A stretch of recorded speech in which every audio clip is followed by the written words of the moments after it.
여러분 안녕하십니까. 오늘 밤 8시 반쯤 대구 매천동의 농수산물 도매시장에서 큰 불이 났습니다. 불은 청과시장 창고형 건물에서 시작된 걸로 추정되며 폭발음과 함께 화염과 연기가 일었다고 목격자들은 전했습니다. 소방당국은 대응 2단계를 발령해 화재 발생 1시간 만에 큰 불길은 잡았으며 인명피해는 현재까지 확인되지 않았다고 밝혔습니다. 현장에 취재기자 나가 있습니다. 자, 손흥민 기자, 큰 불길은 잡았다고요? 네, 그렇습니다. 지금은 불이 시작된 뒤 3시간 정도 지났는데요. 이 검은 연기 기둥이 지금도 하늘로 계속 치솟고 있고 이 소방차들이 줄지어서 진화 작업을 벌이고 있습니다. 불이 난 것은 대구 북구 매천동의 농수산물 도매시장입니다.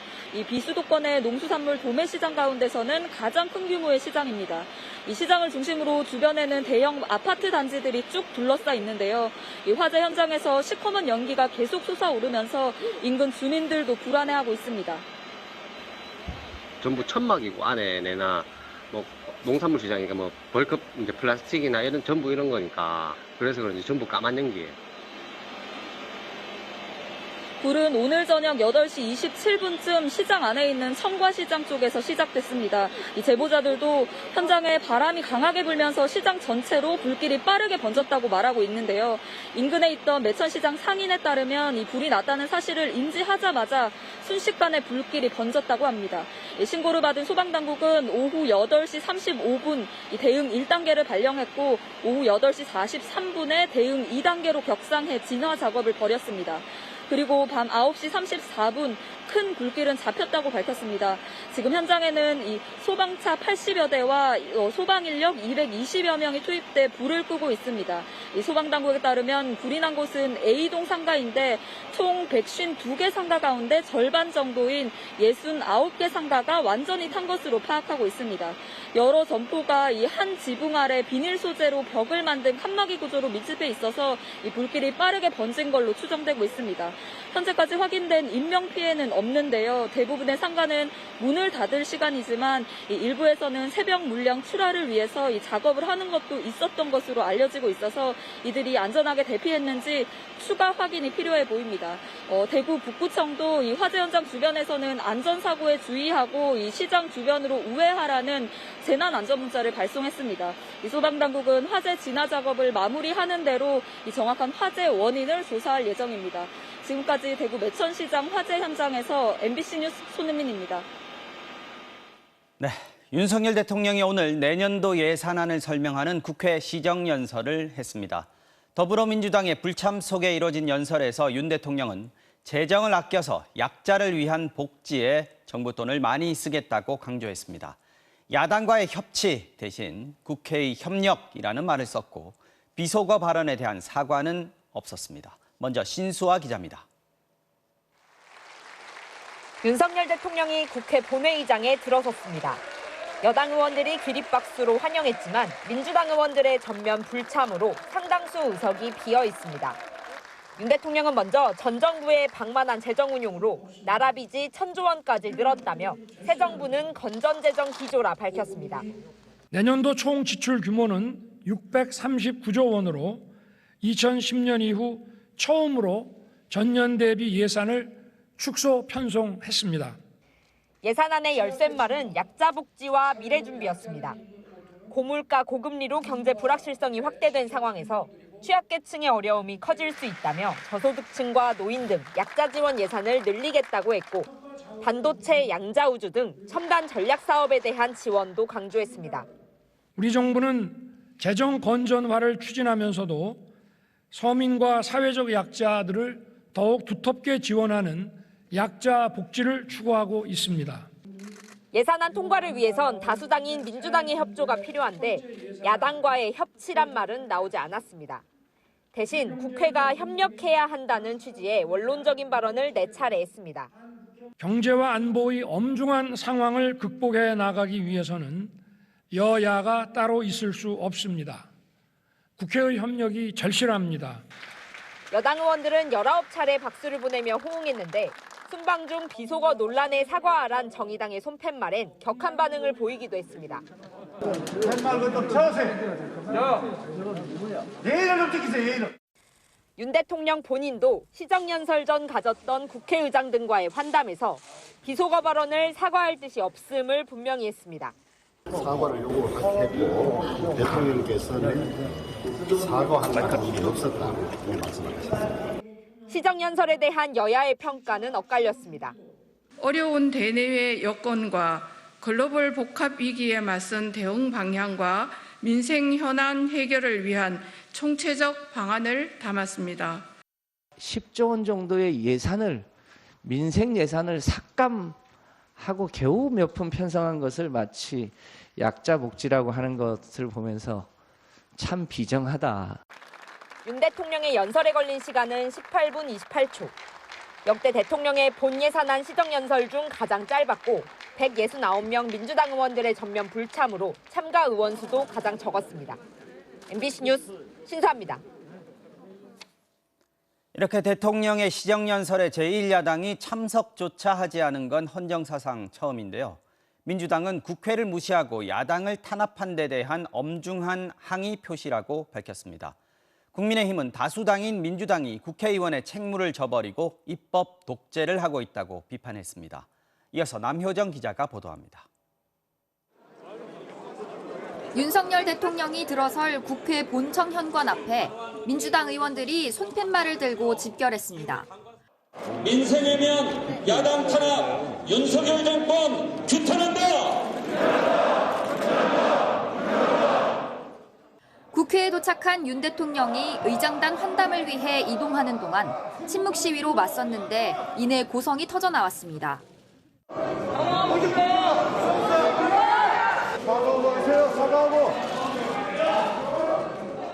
본회의에 참석해 연설을 방해하느니 전면 불참으로 더 엄중하게 항의의 뜻을 전달하겠다는 겁니다. 지난 2004년 참여정부 때 한나라당이 시정연설이 시작되자 집단 퇴장한 적은 있지만 제1야당 전면 불참은 헌정사상 처음입니다. 연설 전후 맞은편 회의장에서 의원총회를 이어간 민주당은 윤 대통령을 향해 성토를 쏟아냈습니다. 정부와 여당이 이런 방식으로 야당을 말살하고 폭력적 지배를 하겠다는 의지를 드러낸다면 이제 우리는 맞서 싸울 수밖에 없다. 국회를 무시하는 비속어 발언에 대한 사과는커녕 검찰을 앞세운 반협치 폭주만 내세우고 있다고 날을 세웠습니다. 한 손으로는 초유의 정치 탄압으로 야당 말살에 몰두하고 다른 한 손으로는 국회의 협력을 이야기하다니 참 염치 없는 대통령입니다. 반면 국민의힘은 야당 불참은 스스로 국민의 대표임을 보이콧한 것이라고 비판했습니다. 새 나라 살림살이에 대한 대국민 보고를 이런 식으로 걷어차버린 다수 의석의 민주당의 입법 독재는 역사적인 심판을 피할 수 없을 것입니다. 대통령실도 매우 유감이라는 공식 입장을 내놨고 한 고위 관계자는 민주당이 이재명 하나 지키고 이재명 하나 눈치 보는 당이 돼버렸다고 비판하기도 했습니다. 하지만 민주당은 다음 달부터 본격화될 예산안 심사에서도 강도 높은 투쟁을 예고하고 있어 대통령실 바람대로 12월 법정 기한 내 예산안이 확정되기는 쉽지 않아 보입니다. MBC 뉴스 남효정입니다. 검찰이 구속 수감된 민주연구원 김용 부원장을 사흘째 불러 조사를 이어가고 있는데요. 돈을 받은 적 없다고 혐의를 부인해오던 김용 부원장이 어제 오후부터는 아예 진술을 전면 거부하고 있는 것으로 파악됐습니다. 검찰은 김 부원장을 압박하기 위해 대장동 의혹의 또 다른 핵심 인물 김만배 씨도 여러 차례 불러 조사한 것으로 확인됐습니다. 손구민 기자가 취재했습니다. 검찰은 구속 수감된 민주연구원 김용 부원장을 사흘 연속 불러 조사했습니다. 그런데 김 부원장이 어제 오후 민주연구원 집무실 압수수색 직후부터 진술을 전면 거부하고 있는 것으로 파악됐습니다. 한쪽의 일방적 진술에 기댄 무리한 수사라며 항의의 뜻으로 비협조하기로 한 겁니다. 검찰이 집무실을 압수수색할 때도 조사실에 있던 김 부원장에게 PC 비밀번호를 물었지만 김 부원장은 협조하지 않았습니다. 이 때문에 포렌식 팀이 PC의 보안 체계를 직접 뚫어야 했던 것으로 전해졌습니다. 검찰은 현금을 마련한 남욱 변호사, 전달한 정민용 변호사와 유동규 전 본부장의 진술까지는 확보한 상태입니다. 하지만 흐름은 거기서 끊겼습니다. 김 부원장이 돈을 받지 않았다고 부인하다가 이제 진술을 거부하고 있기 때문입니다. 남은 구속기한 14일 안에 1차 수사를 끝내야 하는 검찰은 김 부원장을 전방위로 압박하고 있습니다. 특히 대장동 비리의 또 다른 핵심, 화천대유 대주주 김만배 씨도 2, 3주 사이 수차례 불러 조사한 것으로 확인됐습니다. 남욱 변호사와 공모했는지 혹시 다른 돈을 전달했는지 물었지만 김만배 씨는 그런 사실이 없다고 진술했습니다. 검찰은 김용 부원장 부부가 지난 2014년 서울 목동 아파트를 샀다가 3년 뒤에 되팔고 여의도 아파트를 산 과정도 확인하고 있습니다. 더불어민주당 측은 대기업에 근무하는 김 부원장 배우자가 수입과 대출을 합쳐 계좌이체로 아파트 대금을 지급했다며 현금이 쓰인 사실이 없다고 반박했습니다. 당분간 수사는 자금 사용처를 쫓는 검찰과 입을 굳게 담은 김용 부원장 사이 줄다리기 국면이 될 것으로 보입니다. MBC 뉴스 손구민입니다.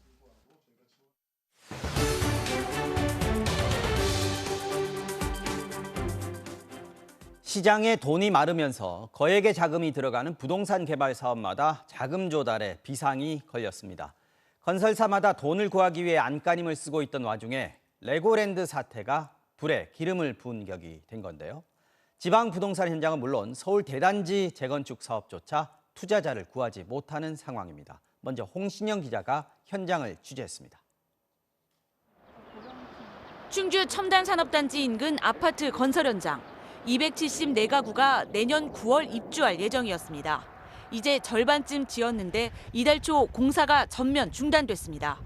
시공사 우석건설이 지난달 어음을 막지 못했기 때문입니다. 충남 지역 내 중견급 건설사임에도 대출이 막혀 결국 1차 부도 처리됐습니다. 분양도 잘 됐고 공사도 순조로 왔는데 건축 자재 어음 부도가 발생한 거죠. 공사 중단이라는 날벼락 같은 소식에 입주 예정자들의 속은 새카맣게 타들었습니다. 꿈인 줄 알았다고. 그냥 꿈이었으면 좋겠다. 계약을 취소하고 싶다고 하시는 분도 계시고. 대구, 대전, 세종 등 다른 지역 건설사들도 자금난에 허덕이긴 마찬가지. 공사를 중단 혹은 연기하거나 아예 분양을 포기하는 현장도 속출해 자칫 줄도산으로 이어질 수 있다는 우려도 나옵니다. 부동산 개발을 위한 프로젝트 파이낸싱, 이른바 부동산 PF는 미래의 수익성을 담보로 대출을 받는데 금리 인상과 경기 침체 우려로 부동산 시장이 급속히 얼어붙자 신규 대출은커녕 기존 대출 연장도 어려운 상황입니다. 어디서 부동산 가격이 더 많이 떨어지는지를 보시면 답은 명확하거든요. 지방에서 가격 하락이 더 크겠죠, 수도권보다. 그렇기 때문에 지방 부동산 PF가 먼저 망가지는 거예요. 여기에 레고랜드 사태 이후 돈줄은 더욱 졸아들었습니다. 지자체인 강원도가 대출 보증을 서고도 빚을 대신 못 갚겠다 말을 바꾼 마당에 어느 회사의 보증인들 믿을 수 있겠냐는 심리가 시장을 뒤덮은 겁니다. 단군 이래 최대 규모라는 서울 둔촌주공 재건축 사업조차 오는 28일 만기인 대출금 7천억 원에 대한 새 투자자를 구하지 못해 대형 건설사인 시공사 4곳이 떠안기로 했습니다. 사업성이 사실상 보장된 서울 대단지 재건축 사업조차 돈을 구하지 못했다는 뜻입니다. 대출을 못 받아서 PF를 일으키지 못하면 당연히 건설사가 지금 떠안을 수밖에 없는 구조라서 부담이 가중되는 형편이죠. 기업들의 자금 실탄이 바닥나는 내년부터 위기가 본격화할 수 있다는 예측도 나옵니다. 금융권이 안고 있는 부동산 PF 대출은 112조 2천억 원으로 2008년 금융위기 이후 최대, 그만큼 부실 우려도 커졌다는 뜻입니다. MBC 뉴스 홍신영입니다. 네, 이렇게 부동산 개발 사업이 난항을 겪자 건설사의 대출 보증을 선 금융사들도 덩달아 흔들리고 있습니다. 특히 이 부동산 PF 규모를 확 늘렸던 금융사들에 대한 우려가 커지면서 112조 원 규모의 부동산 PF 대출이 부실로 이어질 경우에 제2의 저축은행 사태가 벌어지는 거 아니냐는 말까지 등장했습니다. 금융당국은 PF 대출에 대한 전방위적인 점검에 나섰습니다. 김아영 기자가 취재했습니다. 프로젝트 파이낸싱, PF는 말 그대로 사업의 자금을 조달하는 방식입니다. 부동산 PF에선 금융회사가 부동산 개발 사업에 필요한 자금을 끌어와 시행사에 대출해주고 대신 이자를 챙깁니다. 다만 사업성을 근거로 돈을 빌려주다 보니 이자율은 높은 편입니다. 이 때문에 금융사들은 공격적으로 PF 대출에 나섰는데 특히 보험사와 증권사, 캐피탈, 저축은행의 대출 규모가 2013년 이후 급격히 늘었습니다. 단군일의 가장 낮은 저금리 기조가 오래 지속이 되었고 부동산 경기가 호황을 맞이하면서 그쪽에 투자하는 것이 돈이 되다 보니까 하지만 금리 급등으로 부동산 경기가 얼어붙자 부동산 PF 대출도 위태로워졌습니다.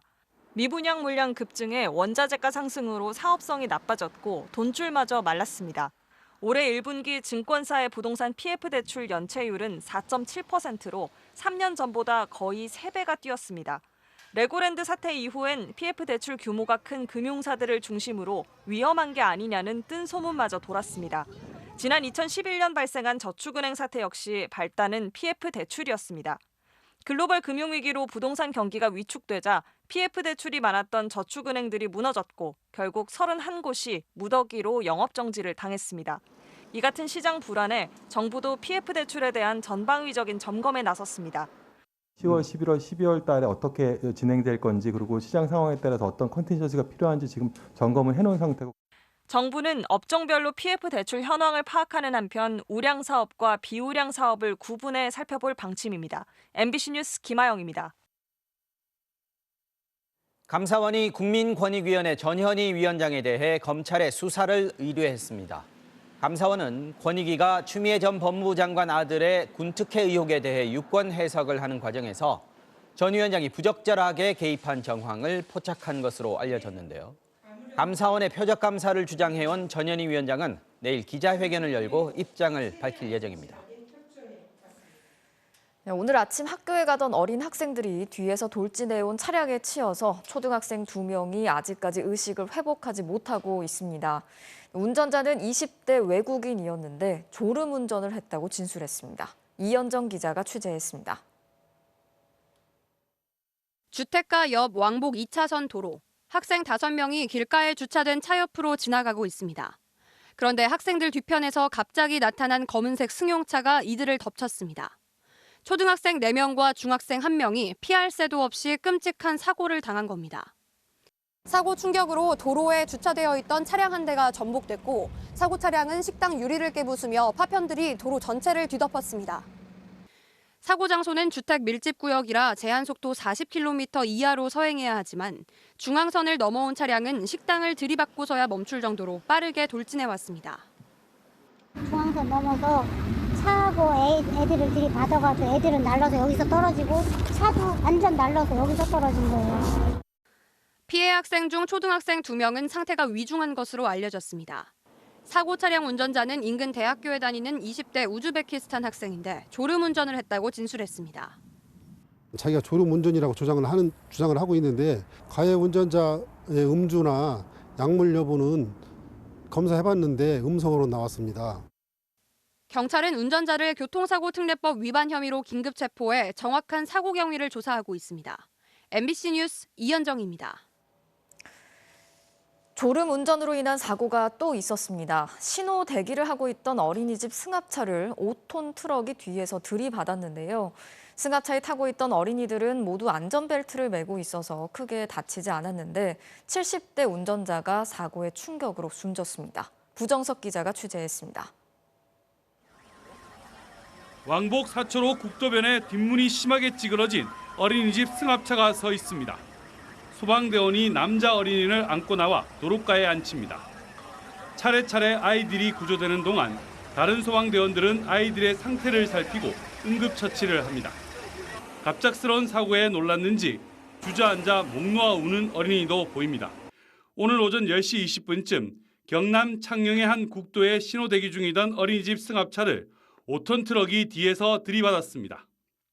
트럭과 추돌한 어린이집 차량은 그 충격에 40여 미터 떨어진 이곳까지 튕겨져 나왔습니다. 꽝 소리가 나더만 저 화물차들만 서 있더라고. 횡단보도 바로 앞에. 이제 그 차가 오고. 사고 당시 승합차엔 8살 어린이 12명과 어린이집 교사, 운전기사 등이 타고 있었는데 어린이와 교사 등은 모두 안전벨트를 매고 있어 더 큰 인명피해는 막을 수 있었습니다. 하지만 70대 운전기사는 사고 충격으로 숨졌습니다. 안전벨트 그냥 다 했는데 이제 연세가 좀 많거든요. 운전하신 분이 전부 다 연결 되기 때문에 그렇게 외상은 없습니다. 다들. 경찰은 전날 잠을 제대로 자지 못했다는 트럭 운전기사가 졸음운전을 하다 사고를 낸 것으로 보고 정확한 사고 경위를 조사하고 있습니다. MBC 뉴스 구정석입니다.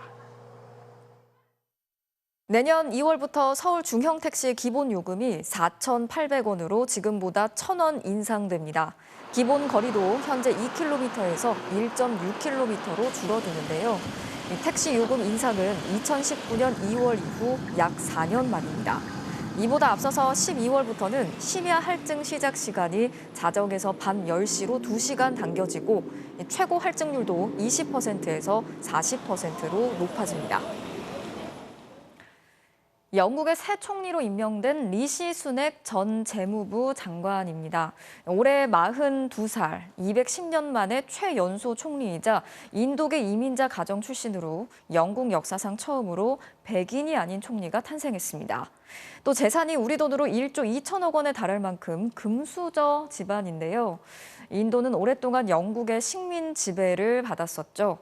인종차별의 장벽을 넘어서 식민지 출신 총리라는 새 역사를 쓰게 됐습니다. 조명아 특파원이 전해드리겠습니다. 리시 수넥 신임 총리가 런던 다우닝 10번가에 모습을 나타냈습니다. 찰스 3세 국왕으로부터 취임을 승인받고 첫 공식 연설에 나선 수넥 총리는 경제 살리기와 국가 통합에 집중하겠다고 밝혔습니다.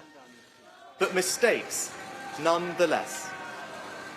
And I have been elected as leader of my party and your Prime Minister, in part, to fix them. 인도인 이민자 가정에서 최초의 비백인 영국 총리가 탄생하자 영국의 아시아계뿐 아니라 인도인들도 크게 환영했습니다.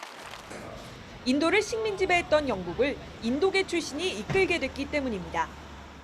अगर आज किसी भी भारतीय से आप पूछेंगे तो आज वो बहुत गर्व महसूस कर रहा होगा. 의사 아버지와 약사 어머니 밑에서 정통 엘리트 코스를 밟아온 수넥은 인도 IT 대기업 창업자의 딸과 결혼하면서 재산이 1조 2천억 원에 달해 금수저 정치인으로 불리고 있습니다. The problem will be is he is seen as someone that's not broadly on the side of people. He's seen as someone that's broadly out of touch. 수넥 총리는 당장 대규모 감세안을 추진했다. 44일 만에 사퇴 선언을 한 리즈 트러스 전임 총리의 후유증을 수습해야 합니다. 영국의 10년 만기 국채 금리는 0.32% 하락하고 파운드화는 0.9% 상승하는 등 시장도 경제 위기 회복에 기대감을 보이고 있습니다. 파리에서 MBC 뉴스 조명아입니다. 시진핑 국가주석의 세 번째 임기가 확정이 되면서 장기 집권에 대한 불만이 터져 나오고 있습니다. 베이징에서 현수막 시위가 벌어진 데 이어서 이번엔 상하이에서도 비슷한 내용의 현수막이 걸렸는데요. 금융시장도 시 주석의 장기 집권 확정에 급격하게 요동치고 있습니다. 베이징에서 조희영 특파원이 전해드리겠습니다. 중국 상하이의 도심 징안구의 한 거리.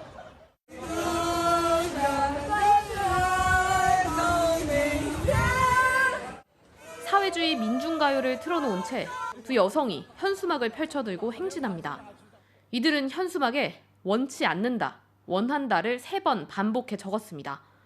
이 글귀는 지난 13일 베이징 도심에서 벌어진 현수막 시위 내용과 비슷합니다. 당시 현수막에는 코로나 검사를 원치 않고 밥을 원한다, 봉쇄를 원치 않고 자유를 원한다고 적혔는데 시진핑 체제에 불만을 담은 문장 형식을 상하이의 시위대가 그대로 가져온 겁니다. 이번 시위는 시진핑 국가주석의 3년임이 확정된 후 벌어졌는데 강력한 사회 통제가 이뤄지는 중국에서 공개적인 시위를 벌인 건 이례적인 일입니다. 장기 집권에 대한 불만은 물밑에서 은밀하게 퍼지고 있습니다. 청두의 한 공중 화장실에선 8964라는 숫자와 함께 정신은 절대 사라지지 않는다는 낙서가 발견됐습니다. 8964는天安門 사건이 발생한 89년 6월 4일을 의미해 중국에선 언급이 금기시돼 있습니다. 대학생들이 감시가 느슨한 화장실을 돌며 낙서 시위를 벌이는 건데 SNS에서는 화장실 혁명으로 불리며 퍼지고 있습니다. 시진핑 3기 출범에 대한 시장의 반응은 차갑습니다. 홍콩 증시는 어제 하루 6% 이상 폭락했고 뉴욕 증시에서는 알리바바가 12.5%, 핀도더가 24.6% 하락한 채 장을 마쳤는데 빅테크 규제가 강화될 거란 전망에 중국 5대 빅테크 기업의 시가총액은 하루 만에 75조 원 증발했습니다. 전문가들은 시진핑 주석이 민간의 성장을 방해할 정치적 실수를 하더라도 아무도 이 일을 제기할 수 없을 것으로 분석하고 있습니다. 베이징에서 MBC 뉴스 조희영입니다. 평택의 SPC 계열사 제빵 공장에서 발생한 사고와 관련해서 숨진 노동자의 오른팔이 기계 회전 날개에 걸리면서 사고가 났을 가능성이 높다는 분석이 나왔습니다. 소비자들의 불매운동이 장기화될 조짐을 보이면서 가맹점주들의 피해도 커지고 있습니다. 고재민 기자가 취재했습니다. 샌드위치에 들어갈 소스를 섞는 작업을 하다 교반기에 빨려 들어가 숨졌던 20대 노동자. 국립과학수사연구원이 부검한 결과 오른팔이 골절돼 있었던 사실이 확인됐습니다. 취재팀과 만난 피해자의 어머니도 딸의 팔이 부러져 있었다고 전했습니다. 그렇죠. 얼굴에도 막 긁힌 자국, 흉터들이 있고 팔 부러지고. SPL 산재 사망 사고 대책회의 측은 숨진 노동자의 오른팔이 교반기의 회전 날개에 걸리면서 몸이 빨려 들어가 사고가 났을 가능성이 높다고 분석했습니다. 회전 날개가 이렇게 돌아갑니다. 손을 벌리면 당기게 돼 있죠. 사람이 뒤로 틀립니다. 그래서 앞으로 그대로 빠진 게 아니고 뒤로 틀리면서 아마 뒤쪽으로 빨려 들어간 것으로 추정이 됩니다. 오른팔이 기계에 걸린 이유로는 시간에 쫓겨 기계에 손을 넣어서 소스를 섞었거나 밤샘 근무로 집중력이 떨어져 균형을 잃고 손을 헛짚었을 가능성을 제시했습니다. 고용노동부도 이 같은 가능성을 염두에 두고 조사 중인 것으로 알려진 가운데 대책회의 측은 안전수칙 문제를 거듭 지적하며 허영인 SPC 회장의 책임론을 주장했습니다. SPC 계열 사업장에서 산재 사고가 잇따르는 데다 장례식장에서의 합의 시도 등 대응까지 공분을 사면서 불매운동은 장기화 조짐을 보이고 있습니다. 중간수기인데 10%도 빠졌다가 20%도 빠졌다가 이러네요. 굉장히 많죠. SPC의 부실한 수습에 가맹점주들의 피해까지 커지고 있는 건데 일부 점주들은 반품 가능한 품목을 늘려달라고 요구했습니다. 계열사 매장뿐 아니라 편의점에 납품되는 SPC 제품까지도 영향을 받고 있습니다. 사람을 한동안 안 살아서 반반 3개를 좀 시킬 수거든요. 10개를 들어오면 4개 정도는 3개.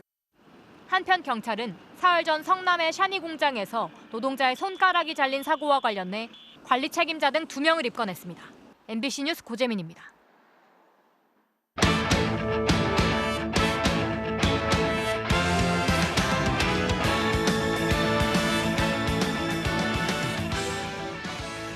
화요일 밤 스포츠 뉴스입니다. 프로야구 플레이오프 2차전에서 키움이 LG에 한 점차 힘겨운 승리를 거두고 시리즈 전적을 1승 1패 원점으로 돌렸습니다. 김수근 기자입니다. 이틀 연속 잠실구장에 만원 관중이 들어찬 가운데 오늘은 키움이 먼저 기세를 올렸습니다. 1회 이용규와 이정우의 연속 안타에 이어 LG 포수 유강남이 공을 뒤로 빠뜨린 사이 선취점을 뽑았습니다. 2회엔 대량 득점에도 성공했습니다. 선두타자 김태진을 시작으로 안타 6개를 몰아쳤고 LG 유강남의 송구 실책까지 더해 순식간에 6대 0까지 달아나며 LG 선발 플러커를 조기에 강판시켰습니다. 하지만 1차전과 마찬가지로 키움은 실책으로 위기를 자초했습니다. 3회 LG 최은성의 적시타에 김준환의 어설픈 펜스 플레이가 겹치면서 2점을 내줬습니다. 4회 푸이그의 환상적인 다이빙 캐치로 한숨 돌리는 듯했지만 5회 또 한 번 키움의 뼈아픈 실책이 나왔습니다. 투수 요키시의 1루 송구가 뒤로 빠지면서 무사 2, 3루 위기를 맞았고 이후 석점을 더 내주며 한 점차까지 추격을 허용했습니다. 하지만 살얼음판 승부에서 키움의 불펜이 힘을 냈습니다. 최원태가 2이닝, 김동혁이 1이닝을 무실점으로 틀어막으며 급한 불을 껐고 마무리 김지용이 9회 병살타를 유도하며 결국 한 점차 승리를 지켜냈습니다. 적진에서 힘겹게 승리를 거둔 키움은 승부를 1승 1패 원점으로 돌렸습니다. 굉장히 중요한 경기였는데 또 좋은 결과로 1승 1패 목표했던 거를 이루고 고척으로 넘어가게 돼서 좋은 분위기 속에서 3차전 맞이할 수 있을 것 같습니다. 잠실에서 1승 1패로 균형을 맞춘 LG와 키움은 모레 고척에서 승부의 분수령이 될 플레이오프 3차전을 치릅니다. MBC 뉴스 김수근입니다. PBA 투어 챔피언십에서 나온 강동궁 선수의 멋진 샷입니다. 자석에 이끌리듯 공이 딱 만난대요. 화요일 밤 스포츠 뉴스였습니다.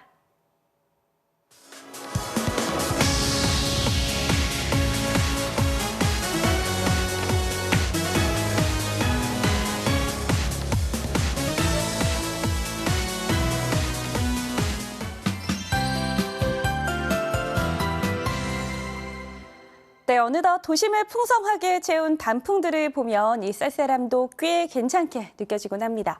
내일 아침 출근길도 서울이 7도 등으로 대부분 5도 안팎을 보여 쌀쌀하겠는데요.